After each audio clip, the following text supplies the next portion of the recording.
I'm Tom Bassel. Welcome to Week in Review. This is a video series in which we take a look at all the videos we did over the past week and give you short summaries of them. And then you can click the links in the description to go watch the full review. Let's get started. Hey everybody, Zhi Garcia here. So last week we put out a new top 10 games to take on a picnic. Check that out. We also posted a live playthrough anyway, of Victorian Masterminds, an upcoming game from Antoine Boza and Eric M. Lang. Definitely look at that. And then I did a few reviews. So I reviewed Scarabia. This is a tile-laying game, very much a sort of multiplayer solitaire game coming out from Blue Orange Games and co-designed by Bruno Catala, my favorite designer.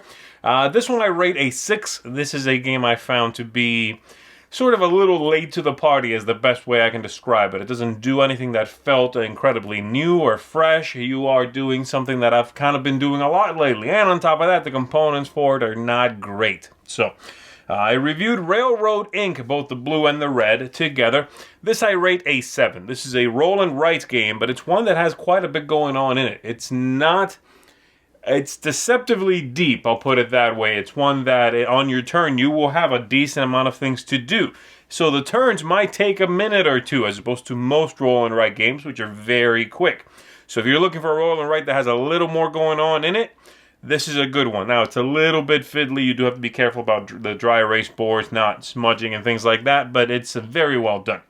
I reviewed Imhotep, A New Dynasty. This is an expansion to Imhotep, and I rate this a 7 itself, which is about what I rate the base game, because what it feels like is it gives you as much content as was in the base game. You get all new boards, double-sided boards, some new cards, and basically just more variety. You get to play this game a bunch of different ways now. There were already a lot of those in the original game. Now you've basically doubled that. So I enjoy it. I think it's an expansion that makes sense. This is the way to expand Imhotep, and they did it. Very well produced. And then lastly, I reviewed Tags. I rate this an 8. This is a party game in which you have 15 seconds to come up with a category that starts with a specific letter. Sort of like Scattergories, the classic party game. Well, this is a bit like that, but the production is superb, first of all. The gameplay is punchy, it's quick, it's very engaging, high energy, and it's just a pleasure to play. The rounds will move along. If people in their 15 minutes, no one can get one of these answers, then you simply move on to a new round. And like I said, components are just fantastic. This one you've got to check out, folks. And that's it for me. Thanks for checking this out. I will see you on the next one. Hey folks, welcome back to another week in review. I did 2 reviews for you this week. First one was for 8-Bit Box. This is a new game coming out from Yellow that actually has 3 games in it. It's part of a new system that they're going to be hopefully adding more games. Somewhat of a nostalgia value that's going on here, but I enjoyed everything that's in there. I think it has some quirks about it that might hold it back a little bit, but you can check out the review and see what I mean there. I gave it a 7 out of 10 though, so I did enjoy it. The second one was for a game called Dice and Dragons, a new kind of a roll and write game from Golden Egg Games, where it's a kind of a smash up between Yahtzee and Dungeons and Dragons, where you're rolling dice and you are all some adventurers that are trying to hunt down some dragons. So it had its merits, but I gave it a 5 out of 10 because I wasn't too enamored with it, but people I played it with did enjoy it. So it's right there in the middle of the road. Also did 2 What's In There videos for you this past week. One for Tsukiyumi After the Fall, or After the Moonfall, and that is an expansion for Tsukiyumi Full Moon Down, one that I reviewed about a week and a half ago, I imagine. So showed you everything that comes in there. It's a little bit of a longer video, but there's a lot of neat stuff in there, so I think you'll enjoy that. Also did one for Kill Team, the new Games Workshop skirmish game that comes out, and that one also I kind of took my time with as well. I showed you how to put together a few of the models and some of the terrain, as well as going over everything that's in the box as well. So that's pretty neat too. And finally, I did 2 live streaming videos. I did a live Q&A and also did a live painting session with Vernon Piper, where we are going through and painting A Song of Ice and Fire, the new one from the new tabletop miniatures game from Simon. So that's it for me this week. See you guys and gals on the flip side. All right, well, some really bad games I reviewed this past week. First, Isidore. This is a game for kids, I think, not quite sure, where you're rolling a die and moving around a board and then collecting resources to then buy cards, which you then play rock, paper, scissors. Horrible roll move, horrible rock, paper, scissors. The game is just random mess. It looks beautiful, though. Game in a Can.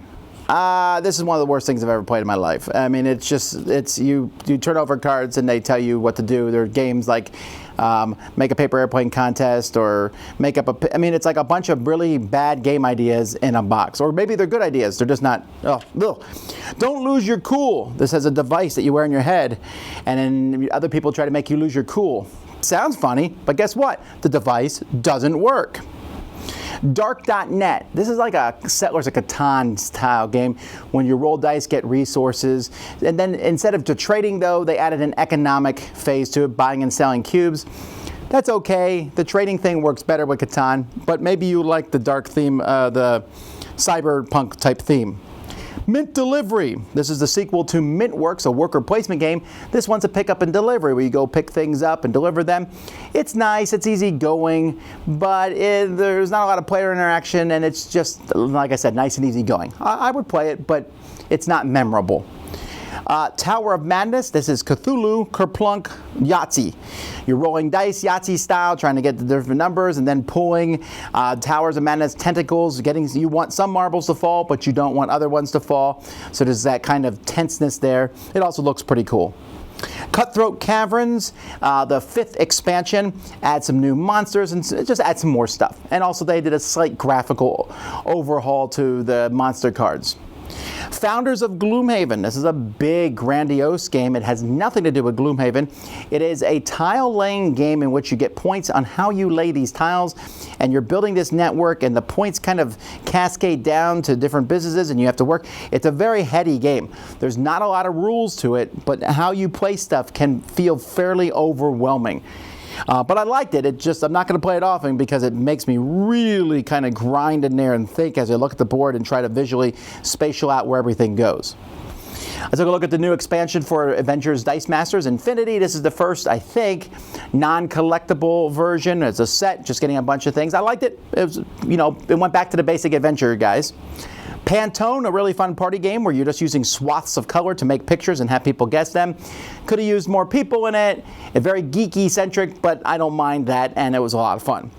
War Chest. This is a great abstract strategy game from AEG. It uses beautiful poker chips and kind of a bag building, a poker chip building where you're pulling poker chips out of the bag and using those to activate troops. Really well done game. And Hail Hydra. Fantastic social deduction game. I like the Marvel theme a lot, but I like how this basically takes a lot of what I like about Battlestar Galactica, but condenses it to a 30-45 minute game. Just one of my favorite social deduction games that I've ever played. We also did a bunch of other reviews. We did a playthrough of Victorian Masterminds. We did some live Q&As. There was, I did a top 10 trivia games. We had a big top 10 list go live. So check out all those other videos too. You can find links to them in the descriptions below. Thanks so much for watching Week in Review. Let's see what we have for you this week. Until then, I'm Tom Vassell, and you've been watching The Dice Hour.